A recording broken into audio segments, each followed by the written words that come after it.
दर्शकवृन्द नमस्कार। आज हामी व्याकरणका ज्ञाता महर्षि पाणिनीले सिद्धि प्राप्त गरेको स्थान पाणिनी तपोभूमिमा आएका छौँ, जुन अर्घाखाँची जिल्लाको पूर्वी भाग पाल्पाको सिमानासँग जोडिएको छ। महर्षि पाणिनीले यसै तपोभूमिमा भगवान सदाशिवलाई प्रसन्न गर्नको लागि घोर तपस्या गरेको विभिन्न ग्रन्थहरूमा उल्लेख छ।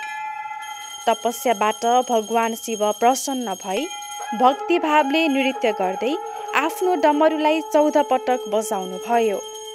त्यही ध्वनिहरू नै माहेश्वर सूत्रहरू हुन्, जसको उपयोग गरेर पाणिनीले व्याकरणका नियमको अत्यन्त लघु रूप दिनमा सफल भएको मानिन्छ।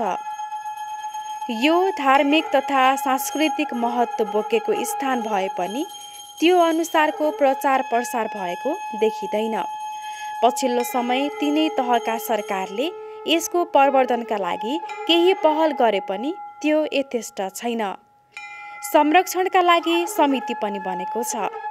ती समितिहरूले धार्मिक महत्त्वसँगै संरक्षण र प्रवर्धनको पहल कसरी गरिरहेका छन्, यही विषयमा रहेर हामी कुरा गरेका छौँ। यहाँको महत्त्व तथा विशेषता के छन् त जान्नको लागि भिडियो अन्त्यसम्म हेर्नुहोस् है त।